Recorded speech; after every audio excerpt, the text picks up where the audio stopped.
So, so, look, let's just get into it. I've had not a rough day. I've just had a challenging day. It was one of those days that reminded me that the devil will attack daily, and you need to always be on your guard. Um, but I already had my breakup for today. I already did it, and I already survived it. So we're moving on because I got the information I needed. I got the revelations that were necessary to strengthen me for my coming days. So I'm good. Maybe.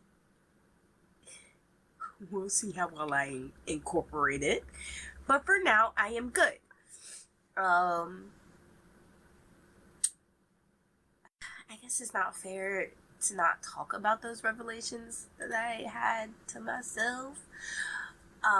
So I'll try to be brief. Hopefully, I can remember them um, correctly.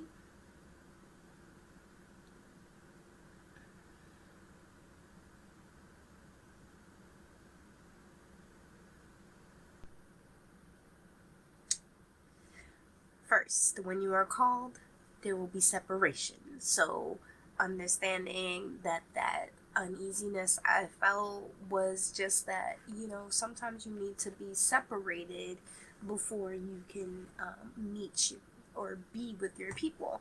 But the second one was that, like, while God does separate you to before He lifts you up to your calling as He calls you, He does separate you, but He doesn't let you operate alone. Like He's not leaving you out here all willy-nilly forever. He just needs separation so you can go and shake off some stuff or rebuild in your own. Yeah, the isolation, the journey, all of that is a little necessary, and then you get into meeting your partner. And when I say partner, I'm not necessarily meaning romantic partner or anything like that. I just mean the disciple that works next to you. The person that's gonna be part of your team, your squad, your people. Because in Genesis, God looked at the singular Abraham, Adam, and was like, it's not good. So singularship isn't something that happened. You don't know. So I was like, okay, you know what? I'm actually excited to find out what those people, my future fellow team is like. I'm excited when that part just clicks in. When I reach that space, I'm excited to find out what that is. 2, I need to give myself some time to heal and overcome, and I haven't done that. And I keep trying to push and pretend that I don't need to heal and overcome because I've already healed and overcome. But like, there are stages to healing and overcome, and I need to give myself the space to do the rest of it. 3, just gonna blow through these. 3, it was it was a talk to myself that, like, I just keep getting overwhelmed in these plans and these things. And one of these things hit me, or something hit me, and it was like, I know my plans for you, plans to prosper you, not to harm you. And that's really been a word for me lately. It's been one of those reoccurring words, one of those things that pulls me back to reality, to grounding in Jesus.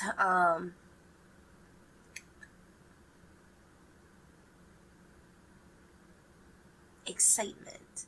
I want to tie excitement to that word because while I don't expect myself to be around for the grand scheme of, the second cup and get all of that. Like, I'm not going to be around. I'm not going to be a part of that. I'm not. God is playing the chess game out here. He's playing a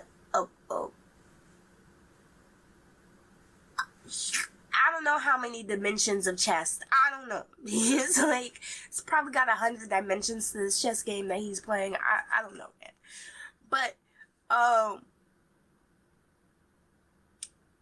while I know I won't be here to see the whole game come to fruition, to see it all play out and to understand what all was meant for and be like, oh yeah, it was good, to see a whole grand scheme purpose.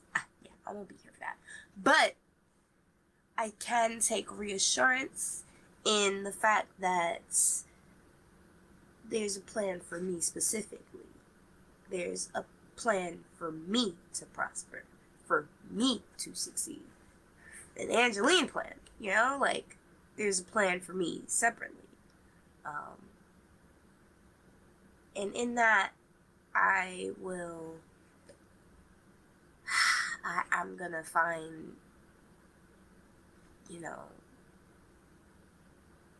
excitement. Hey friends. I'm gonna find excitement because I'm excited to see how his plans for me play out. And I'm gonna hold on to that because honestly, these little mini side breakdowns that I be having every now and then I just need to not pull myself together, but I just need to ground myself in a couple of beliefs. Because I have the overarching belief and I know that I'm safe, and I've felt safety in ways that are unimaginable to me. Even in the danger, I felt safety, and there was a calm and a peace. And in that, I know I'm in the right place. I'm in the right zone. I'm in the right area. And because I'm aware of that, I also know that I'm walking on ground that just wants to swallow me whole, so I can stop. I can give up. I can stop trying to reach my destination. But there's a map, not a map, but a plan to prosper me. And if I do my part to co-create that plan, I just can't wait. I'm excited. I'm excited to find out what happens. So that's the thing that saved my mind 3. The thing that saved my mind today 4 was isolation is not necessarily supposed to be lonely, because you're not spending time isolated.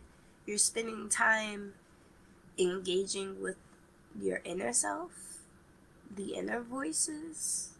You're spending time slowing down and not taking away, but airing yourself out, so to speak. So there are just so many corners of myself, so many dimensions of who I am, and they're all trying to be contained in this being that I shelter, that I inhabit. And I think we have tendencies of going through life expecting everything to just be face value, and forget the parts of ourselves that we used to cherish years ago.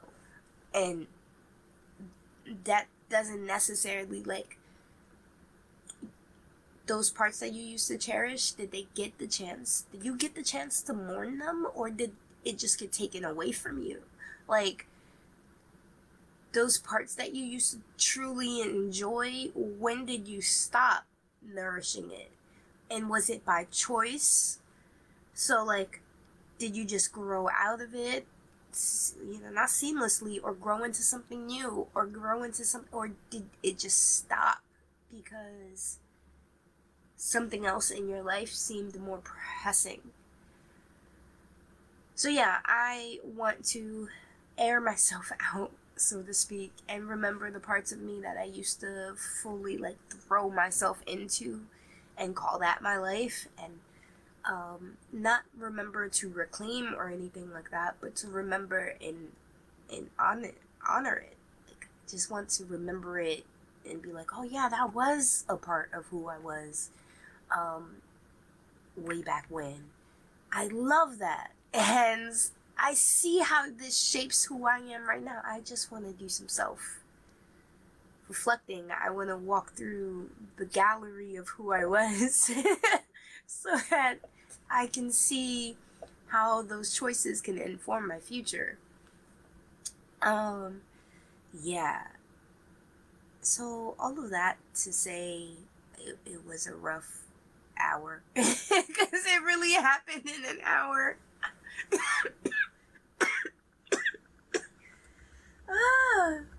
But I got answers. I got answers in that hour, so we're good.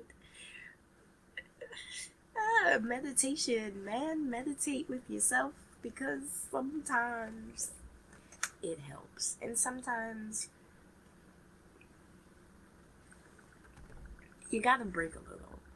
You gotta break a little just to see how beautiful you are through the cracks, you know?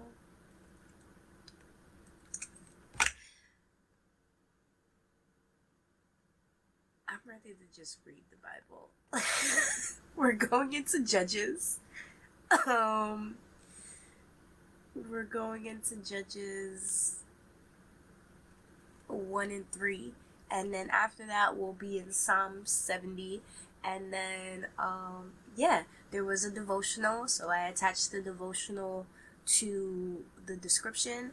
Another thing that's in the description was a song prayer that I ended up finding today while I was going through it. And it really just helped me breathe again.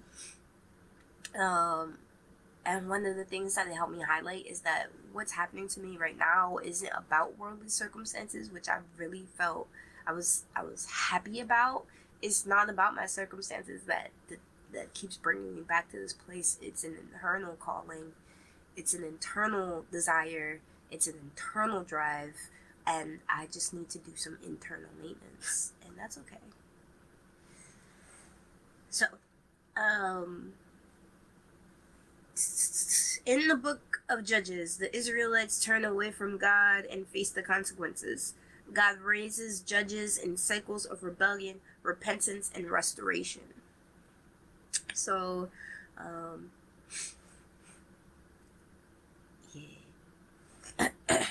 Judah and Simon conquered the land. After the death of Joshua, the Israelites asked the Lord, which tribe should go first to attack the Canaanites? The Lord answered, Judah, for I have given them victory over the land. The men of Judah said to their relatives from the tribe of Simon, join us to fight against the Canaanites living in the territory allotted to us. Then we will help you conquer your territory. So the men of Simon went with Judah, and when the men of Judah attacked, the Lord gave them victory over the Canaanites and Perizzites, and they killed 10,000 enemy warriors at the town of Bezek.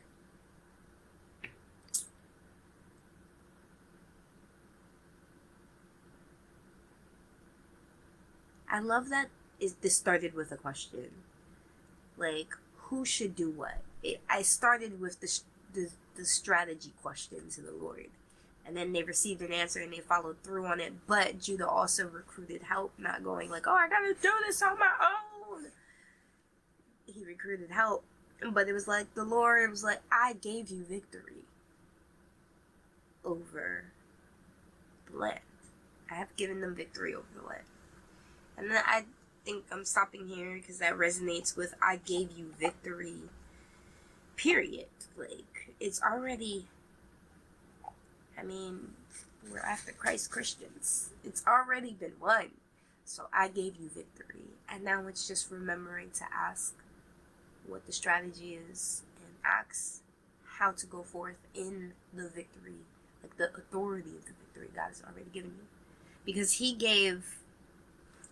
promised the Israelites that yes, they can have this land. But he gave victory to Judah, that tribe specifically. So if Simon had gone on their own and went, yeah, we're going to do this, they didn't have the victory. Even though the overall promise was that Israelites would have the victory in the land of Canaan. It's those little things. Sometimes having the right tool to complete the assignment, you know? Okay, so they ended up killing 10,000, and we're at 5. While at Bezek, they encountered King Adonai Bezek, and fought against him. The Israelites and Perizzites were defeated. Adonai Bezek escaped. I don't like calling him that. What does that mean? What? Because like Adonai is one of Jesus' names, one of the Lord's names. I just don't know. Okay. Adonai Bezek escaped, but the Israelites soon captured him and cut off his thumbs and big toes. Wow. Adonai Bezek said, I once had 70 kings with their thumbs and big toes cut off, eating scraps from under my table. Now God has paid me back for what I did to them. Oh yeah, I said it before. That's a little guy. He's a little petty. He's in the best of ways. He's and then the men of Judah attacked Jerusalem and captured it, killing all its people and setting the city on fire.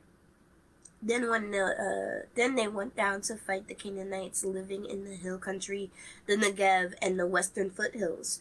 Judah marched against the Canaanites in Hebron, formerly called Kiriath Arba, defeating the forces of Shishai, Iman, and Talamai. From there, they went to fight against the people living in the town of Debir, formerly called Kiriath Shepher. Caleb said, I will give my daughter Ashkar in marriage to the one who attacks and captures Kiriath Sepher. Othniel, the son of Caleb's younger brother, Kenza, was the one who conquered it, so Ashka became Othniel's wife. I feel like I've read this already. So this is like maybe they're going into further detail. When Ashka married Othniel, she urged him to ask his father for a field, so she got down off the donkey. As she got down off the donkey, Caleb asked her, what's the matter? She said, let me have another gift. You have already given me the land in the Negev. Now please give me springs of water too. So Caleb gave her the upper and lower springs. When the tribe of Judah left Jericho, the city of palms, the Kenites, who were descendants of Moses' father-in-law, traveled with them into the wilderness of Judah. They settled among the people there near the town of Arad in Negev. I think I'm really going to post those photos of the maps, because honestly, every time I say like the towns of this and that, I want solid imagery in my mind of like the area, sort of. Right now it's just kind of fog. Biblical geography is just foggy. Then Judah joined with Simon to fight against the Canaanites living in Zephath, and they completely destroyed the town. So the town was named Hormah. In addition, Judah captured the town of Gaza, Ashkelon, and Ekron, along with their surrounding territories. Israel fails to conquer the land. The Lord was with the people of Judah, and they took possession of the hill country. But they failed to drive out the people living in the plains who had iron chariots. The town of Hebron was given to Caleb as Moses had promised, and Caleb drove out the people living there, who were descendants of the 3 sons of Anak. The tribe of Benjamin, however, failed to drive out the Jebusites who were living in Jerusalem. So to this day, the Jebusites live in Jerusalem among the people of Benjamin. This is a problem. Like, when they failed to drive out, here's the setup, right?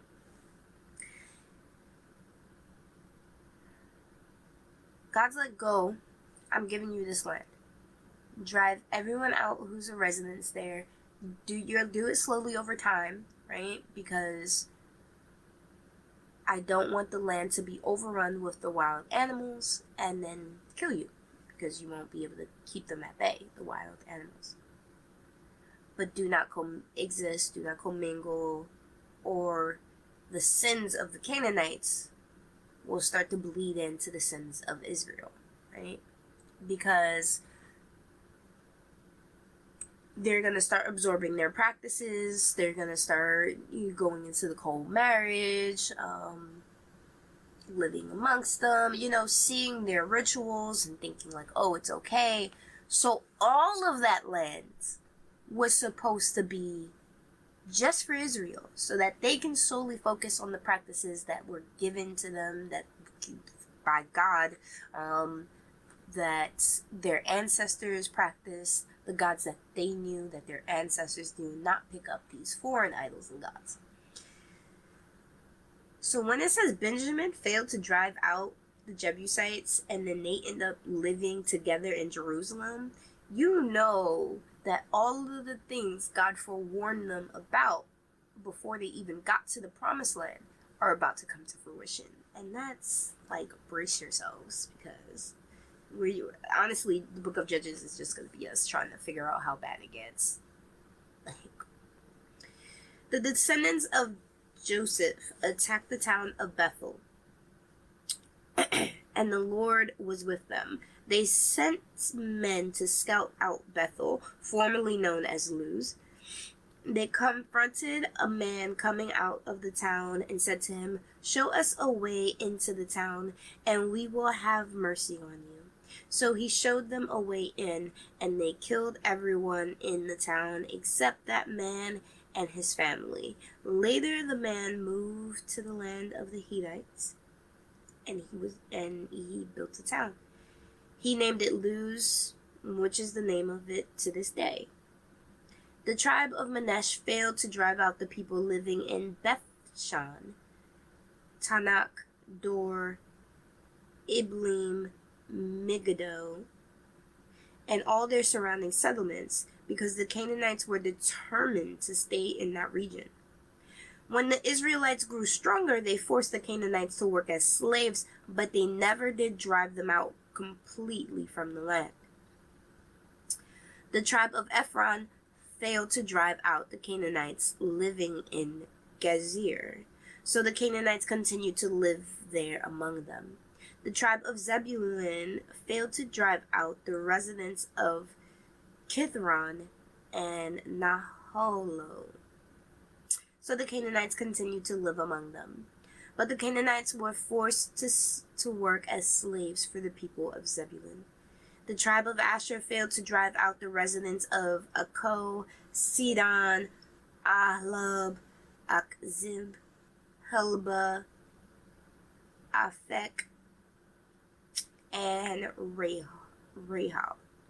Instead, the people of Asher moved in among the Canaanites who controlled the land, for they failed to drive them out. Likewise, the town of Naphtali failed to drive out the residents of Beth Shemesh and Beth Anath. Instead, they moved in among the Canaanites who controlled the land. Nevertheless, the people of Beth Shemesh and Beth Anath were forced to work as slaves for the people of Naphtali. As for the tribe of Dan, the Amorites forced them back into the hill country, and would not let them come down into the plains.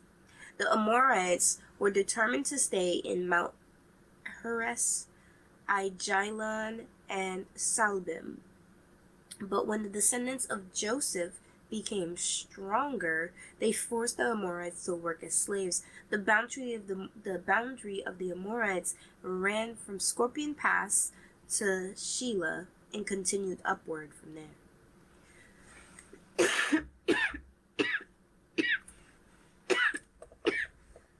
Oh man. Yeah. So those, like, they failed to drive out the people. They failed to drive out the people. They failed to drive out the people. Those are just forewarnings of like fractures, right? Because what does that failure mean? Like, what does that failure truly represent? The task was drive out the people. But if God was with them, they wouldn't have failed. You know, if they were with God, they wouldn't have failed because God was with them. If they were marching in unity with God, following Him, they wouldn't have failed. So in that failure, you gotta ask, like, what they do, what went wrong, how'd you fail, what you do.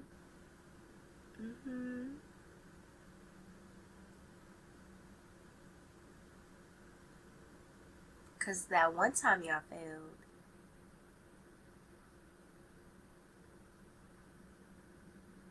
it was because y'all marched on without God's authority. Y'all took the power into your own hands. It's because somebody had stole goods that were set apart as things that were meant to be destroyed. You know, it's when there was rebellion and betrayal, and God was angry, so He wasn't with y'all for the victory. That's when y'all failed.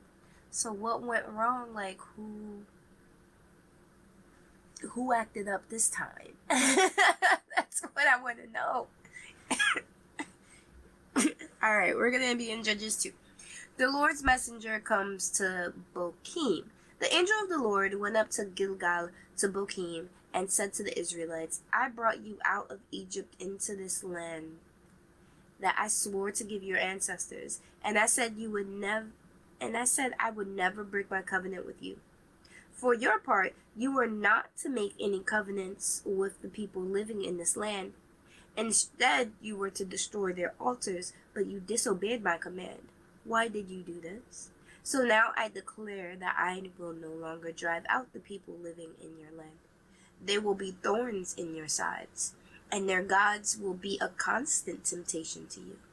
When the angel of the Lord finished speaking to all the Israelites, the people wept loudly. So they called the place Bochim, which means weeping. And they offered sacrifices there to the Lord. The thing about them offering sacrifices to the Lord, once the Lord turns away from them, is that He says, like, I won't delight in your sacrifices if once I turn away from you, I'm not going to delight in those.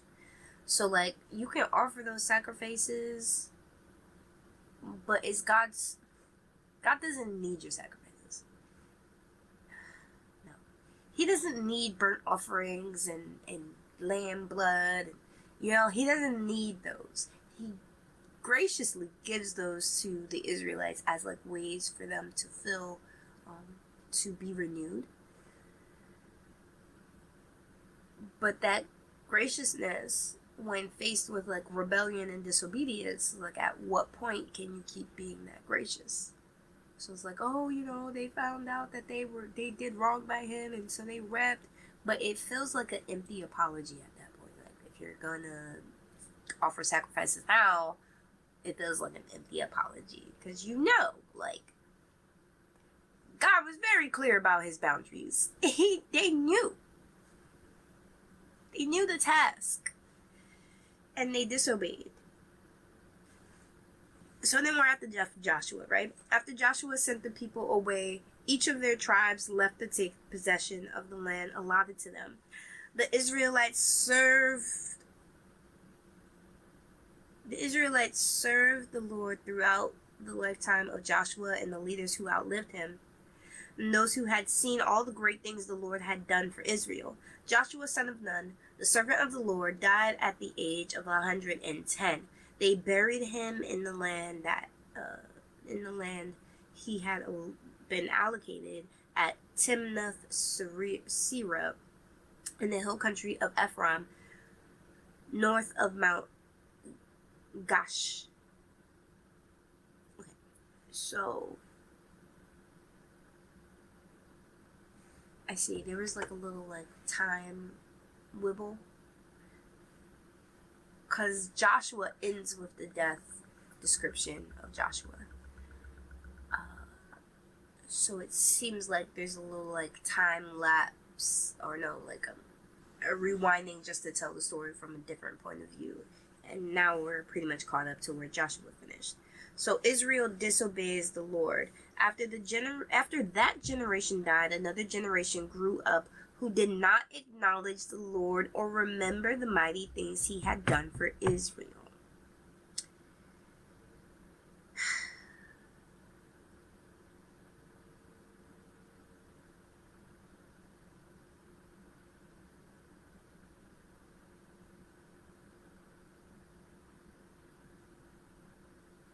Okay, so then we're at 11.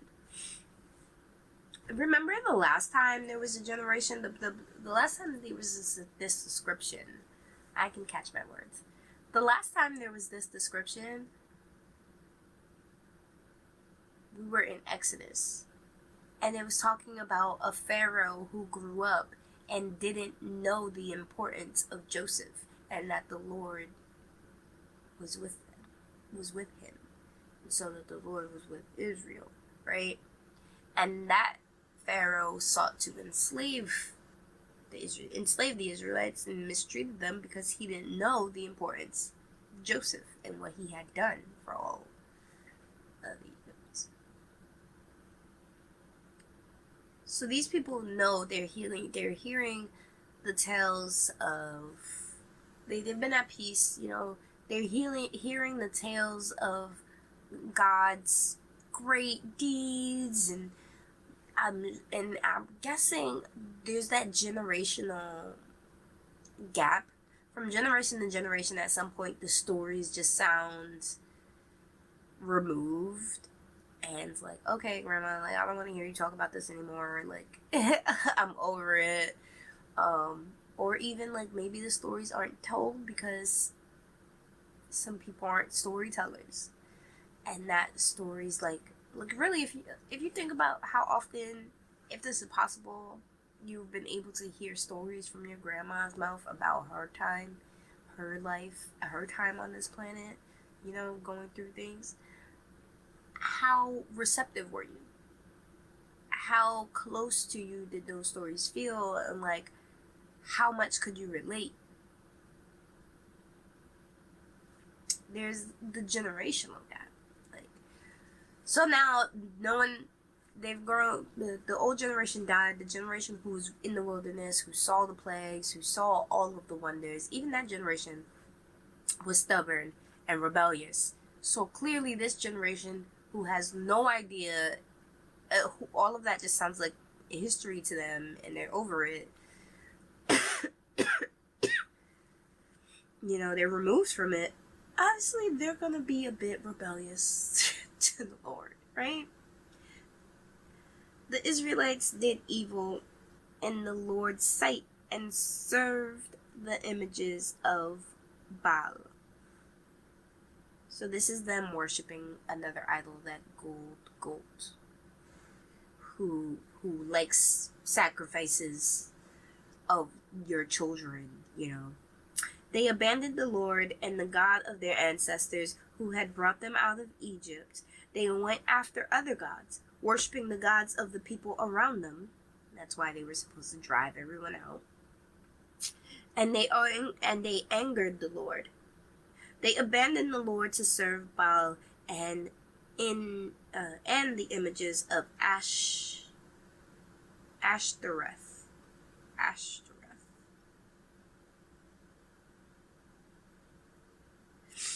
That's the first one. I don't know who that is. Ashtoreth.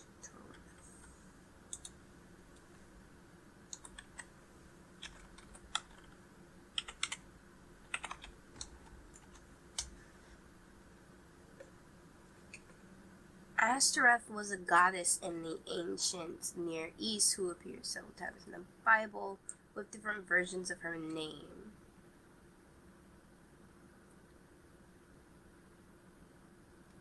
Right, but who is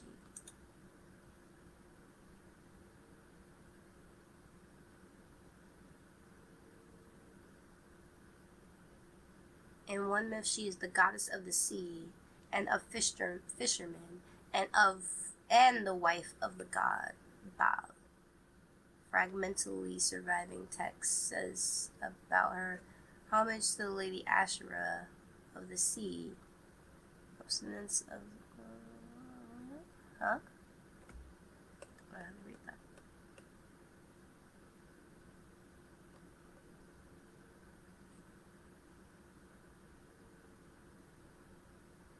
She's portrayed as being a fertile source of life. Asherah was related to similar goddesses of nearby cultures, such as Ishtar of Babylon, who was spread out of other cultures. Okay. Interesting. Oops. Okay, I'm back. This made the Lord. Judges 2:14.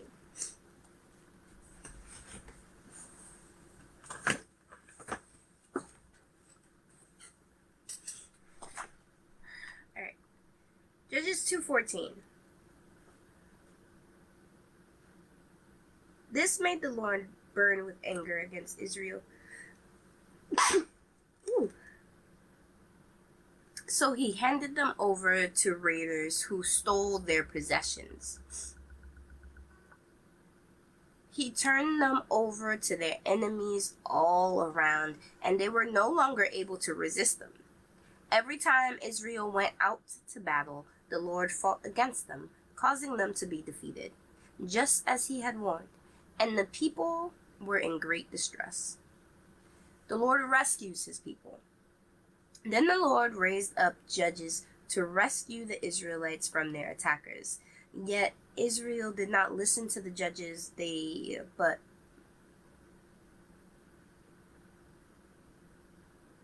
prostituted themselves? Yeah, okay.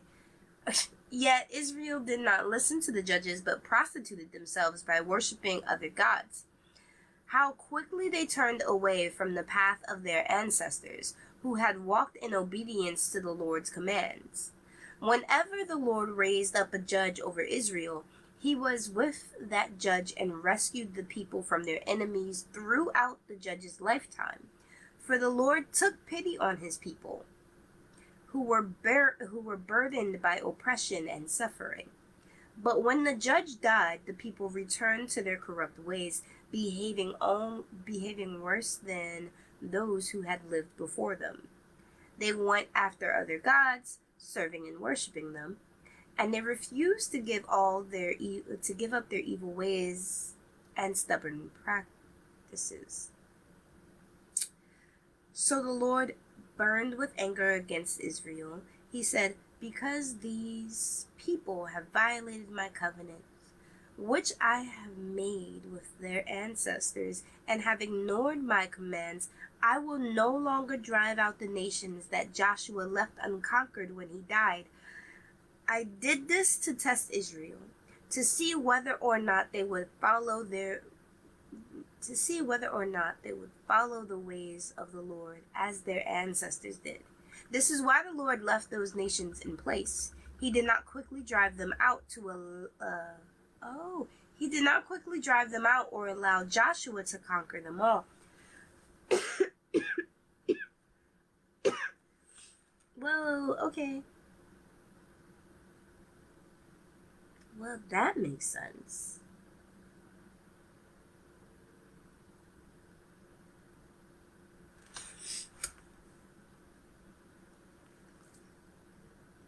It's feeling to me like God gives you your blessings in doses. You know what I mean? Like, you've reached this level of blessed. At this point, when you feel so blessed that you're walking on air, you feel light.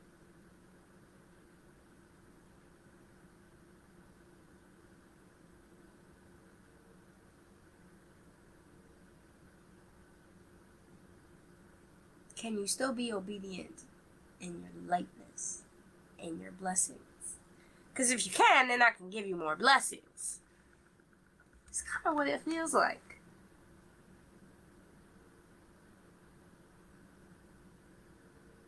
It's like the recipe is no matter no matter, right? In success, in strife, no matter, obedience is required. Always. That's what I'm getting. No matter the you think you've received a portion of the promised land. There's so much more land to receive. There's a reason you haven't been able to drive them out yet. But are you still capable of remaining obedient in your faith? Even when the giving, when you got the goods. You got the goods, now what? Can you still be obedient? Can you still leave them behind? Can you still put me before all of your success? That's okay. That's why the Lord left those nations in place. He did not quickly drive them out to allow Joshua to conquer them all, because he was just testing, right? He was just testing, right? If we start at 23, Joshua 2:23, and then go into Joshua 2:22, I did this to test Israel. He left the nations in place to test Israel, to see whether or not they would follow the ways of the Lord as their ancestors did. So can the ways of your faith and of God withstand the ways of the world around you?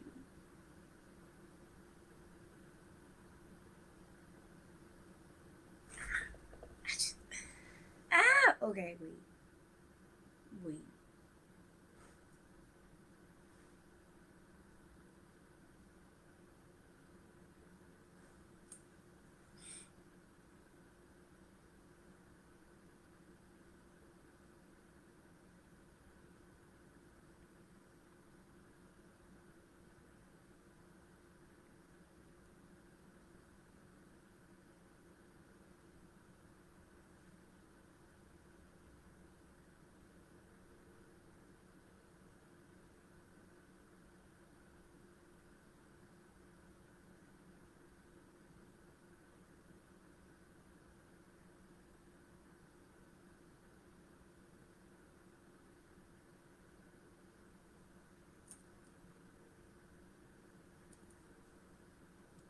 Okay, on to Judges 3.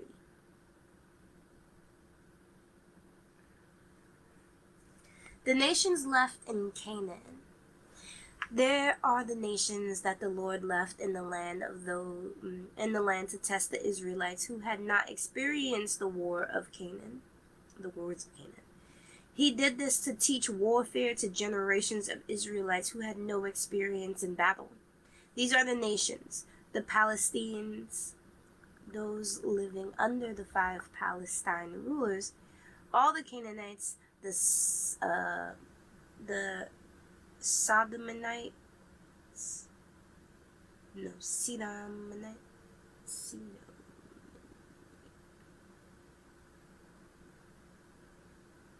Sidonites. Okay. And the Hivites living in the mountains of Lebanon, from Mount Baal Hermon to Lebanon Hamath. These people were left to test the Israelites to see whether they would obey the commands of the Lord, having given to their ancestors. These people were left to test the Israelites to see whether they would obey the commands of the Lord, the commands the Lord had given them through their ancestor Moses. So the people of Israel lived among the Canaanites, Hivites, Amorites, Perizzites, Hivites, and Jebusites, and they intermarried with them.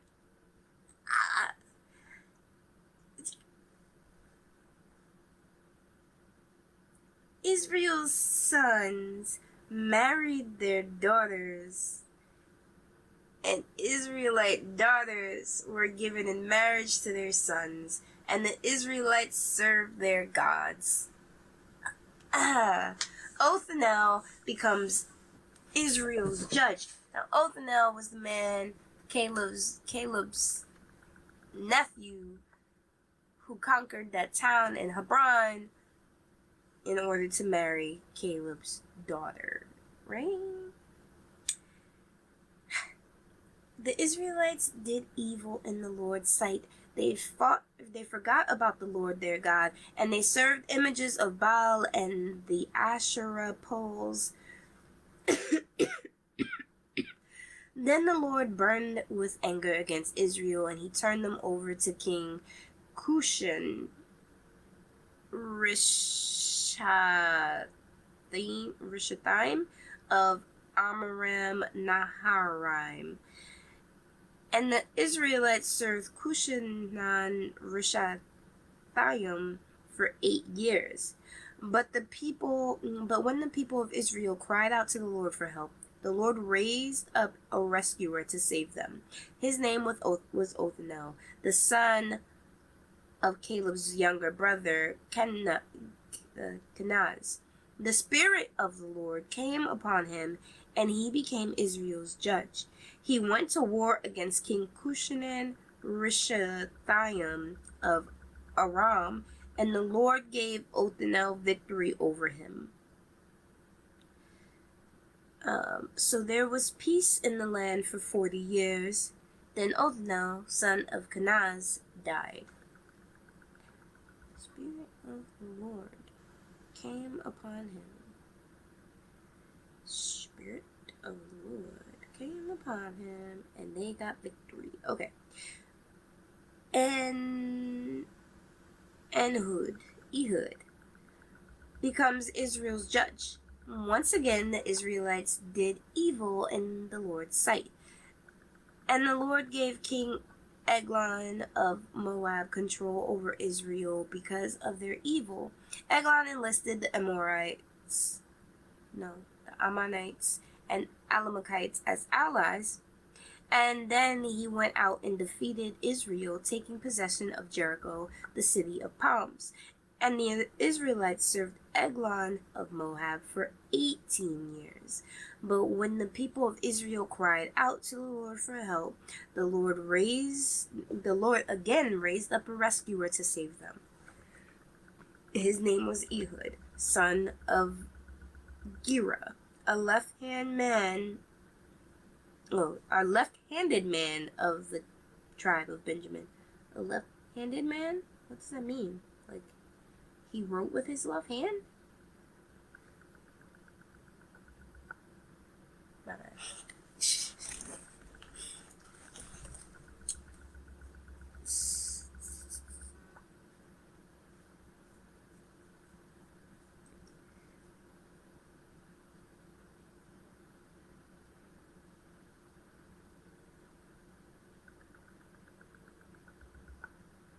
Was from the tribe of Benjamin and was trained to fight with his left hand.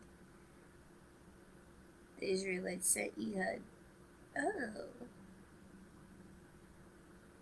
I wonder why that specific detail matters so much.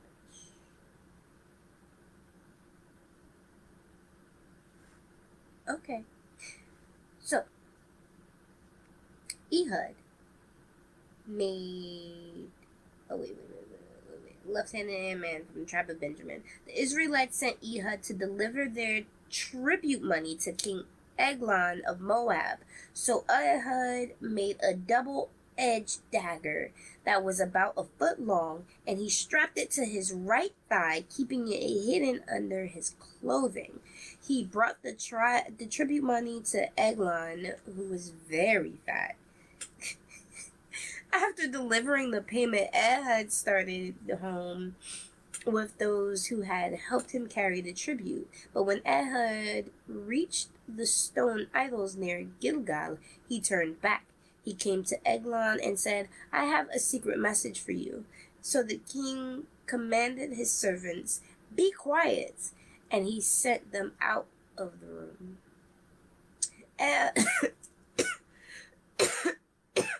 Ehud walked over to Eglon, who was sitting alone in a cool upstairs room, and Ehud said, "I have a message from God for you." As King Eglon rose from his seat, Ehud reached with his left hand, pulled out the dagger strapped to his right thigh, and plunged it into the belly of the king. The dagger went so deep that the hand disappeared beneath the king's fat. So Ehud did not pull out the dagger, and the king's So Ehud did not pull out the dagger, and the king's bowels emptied.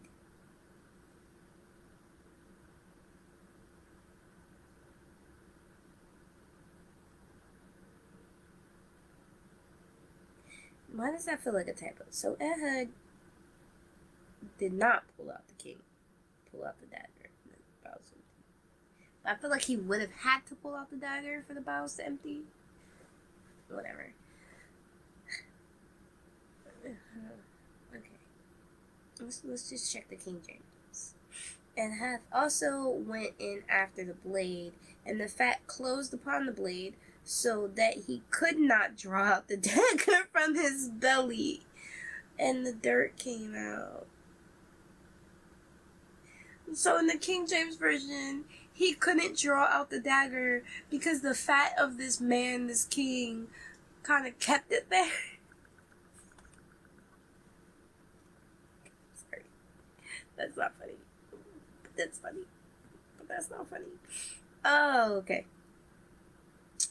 Then Ehud closed and locked down the doors of the room and escaped down the latrine. After Ehud was gone, the king's servants returned and found the doors of the upstairs room locked. They thought he might be using the latrine in the room, so they waited. But when the king didn't come out after a long delay, they became concerned and got a key. And when they opened the doors, they found their master dead on the floor. While the servants were waiting, Ehud escaped, passing the stone idols on his way to Seirah. When he arrived in the hill country of Ephraim, Ehud sounded a call to arms. Then he led a band of Israelites down from the hills. "Follow me," he said, "for the Lord has given you victory over Moab, your enemy." So they followed him. And the Israelites took control of the shallow crossing of the Jordan River across from Moab, preventing anyone from crossing. They attacked the Moabites and killed about 10,000 of their strongest and most able-bodied warriors. Not one of them escaped. So Moab was conquered by Israel that day, and there was peace in the land for 80 years. Shamgar becomes Israel's judge. After Ehud, Shamgar, son of Anath, rescued Israel. He once killed 600 Philistines with an ox goad.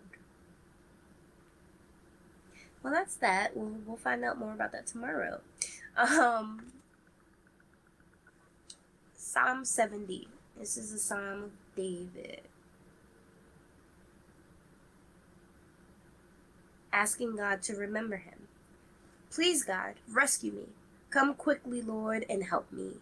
May those who try to kill me be humiliated and put to shame. May those who take delight in my trouble be turned back in disgrace. Let them be horrified by their shame, for they say, 'Aha, we've got him now.' But may all who search for you be filled with joy and gladness in you. May those who love your salvation repeatedly shout, 'God is great.' But as for me, I am poor and needy.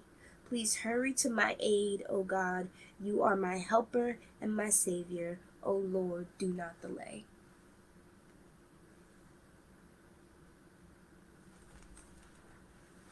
And the takeaway, I don't really know. I want to say that, why couldn't they just obey? But honestly, Israel is constantly judged to be set apart as a whole entire nation, right? And the whole entire nation of holy people. So as hard as it is to maintain a solo faith, maintaining a faith en masse, like everyone having to hold these upright positions,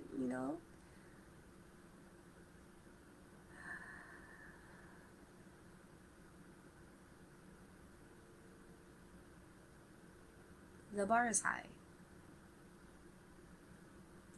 Bar is really high. And so all of Israel feeling the disappointment because your faith, you're following through with your faith. You're doing what you can. You're on your knee. You're being obedient. You're doing the sacrifices. You're doing the, and then because Israelite number 4 over there decided that he was going to steal from the equipment, from the items that were set apart for designated for destruction. Now all of Israel is being punished. Like, do you know how hard it is to make sure you gotta keep everyone in line? I'm not necessarily saying that you're keeping them in line because, like, oh my God, be militant and obedient. But when my faith lapsed, I'm glad that, or at least I would like to assume that a whole nation's standing with God isn't at the mercy of that.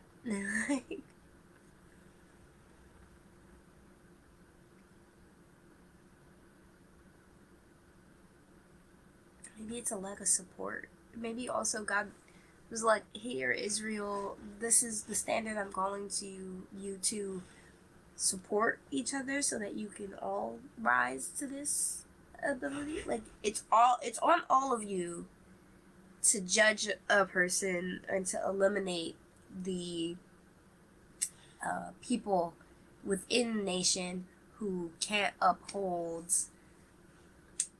godly commands and principles and decrees and all of that. So then it's on all of you as well to remind them, each other, why those decrees are, why put the importance behind them, how to remain focused on the prize, and how to rejoice in it. Like, I feel like the struggle in faith sometimes is that we don't always rejoice in the faith that we have. It's more of a just driving, but like, honestly, I rejoice in it. Like, not all the time, but there are times where I just get up and I'm like, yeah, God, thanks for that, yeah. Or like, a burden that doesn't leave a mark, and I'm like, oh, thanks for that, God, yeah, like, simple stuff, like, it's just, I rejoice in the faith, because while I sit here and I told myself, hey, live in the fact that God has a plan for you, and you're gonna get to see it.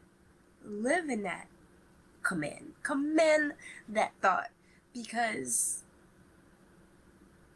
that just renewed me. And I don't know what do you hold on to when you can't hold on to God, when you don't hold on to God? Like, the world's such a wibble wobble kind of place. It's so foggy, and the whims of it sway east, west, north, and south at any given moment. And I would be lost in the dark. But like, I'm not, because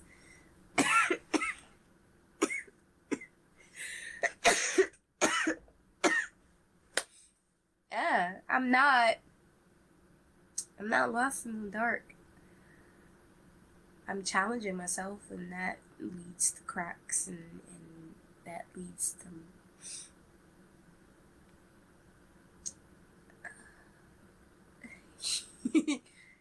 to break through, you gotta break a little bit. And then the challenge, that's what happens. But I always get up from those moments. I always get down from get up from the fall I dust myself off, and I do that in faith, and I have to rejoice in that. Ah, man. I've lost my train of thought. I lost where I was going. What was I going? Right, Israel. To have faith as a unit.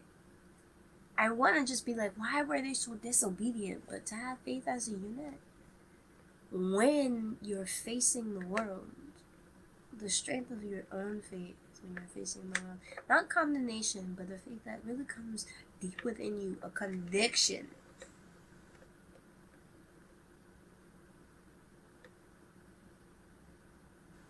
Israel's challenge is test. It was hard.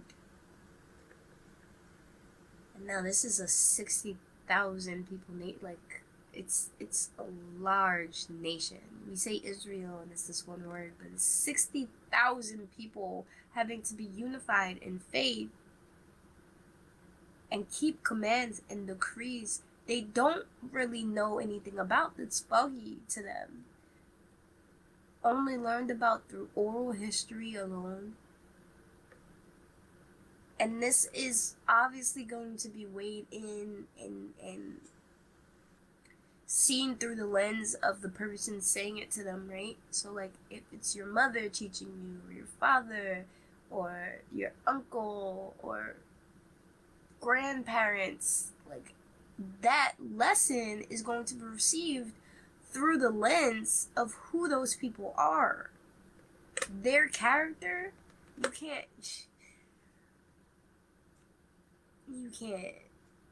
can't really impress a conviction for the Lord when your character is crap. You know, like, so just it just doesn't stick. It's not gonna hit as well.